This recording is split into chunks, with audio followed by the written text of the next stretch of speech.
from a small city on the banks of the river Tiber to the ruler of the known world. The story of the Roman Empire during the Principate is a tale of ambition, discipline, brilliance, and contradiction. A civilization that mastered the art of appearing modest while exercising absolute power. And it begins in the ashes of the Roman Republic, torn apart by decades of civil war, political rivalry, and the assassination of Julius Caesar in 44 BC, an event that shattered Rome's old political order and opened the path for his adopted heir Octavian, later known as Augustus, to reshape Roman governance forever. When Augustus emerged victorious at the Battle of Actium in 31 BC and formally ended the civil wars, he did something revolutionary yet deceptively subtle. Rather than declaring himself king or dictator, titles hated by Romans, he presented himself as princeps, the first citizen, claiming that he had restored the republic while in reality concentrating all meaningful power in his own hands, thus inaugurating the Principate, a political system that preserved the outward forms of republican institutions like the Senate, magistrates, and assemblies, while ensuring that real authority rested firmly with the emperor, who controlled the army, finances, and law. And this delicate balance between tradition and innovation proved remarkably successful, bringing Rome a long period of internal stability known as the Pax Romana, during which the empire expanded to its greatest territorial extent, and Roman civilization reached heights of organization, culture, and influence unmatched in the ancient world. At its peak, under Emperor Trajan in the early 2nd century AD, the Roman Empire stretched from the misty hills of Britannia in the northwest to the deserts of Arabia in the southeast. From the Atlantic coasts of Hispania to the fertile valleys of Mesopotamia, encompassing vast and diverse territories united not by ethnicity or religion, but by Roman law, military power, and administrative efficiency, with provinces governed either by senatorial officials in peaceful regions or imperial governors in frontier zones, all ultimately accountable to the emperor. And this territorial vastness was both Rome's greatest strength and its greatest challenge, requiring a sophisticated system of governance capable of managing millions of people, speaking dozens of languages, and practicing countless local customs. The Roman government during the Principate was a masterpiece of centralized authority disguised as shared rule, with the emperor holding multiple overlapping powers: imperium to command armies, tribunation authority to propose laws and veto decisions, and religious authority as Pontifex Maximus, while the Senate continued to debate, advise, and administer, giving the illusion of collective governance, even as emperors like Augustus, Tiberius, Claudius, and later Trajan and Hadrian shaped policy according to their will. And this system worked well when emperors were capable and restrained,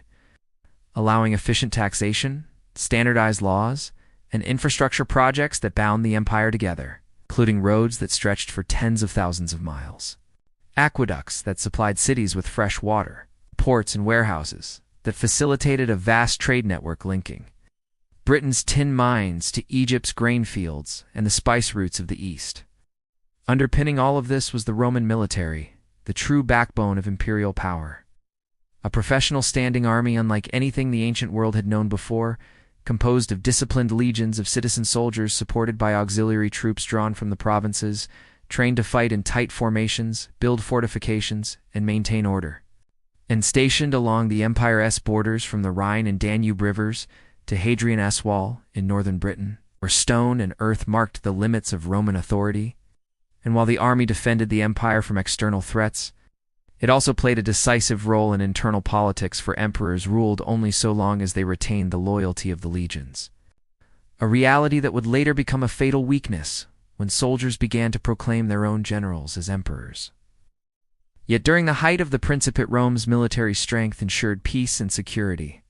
within its borders, allowing cities to flourish and Roman culture to spread, creating a shared identity built on law, citizenship,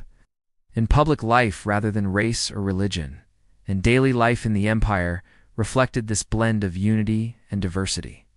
with grand cities like Rome, Alexandria, Antioch, and Carthage boasting temples, forums, theaters, and public baths, while rural populations farmed the land using techniques refined over centuries. And Roman society remained sharply hierarchical, divided into senators, equestrians, common, citizens, freedmen, and slaves with slavery, forming an essential but morally troubling foundation of the economy,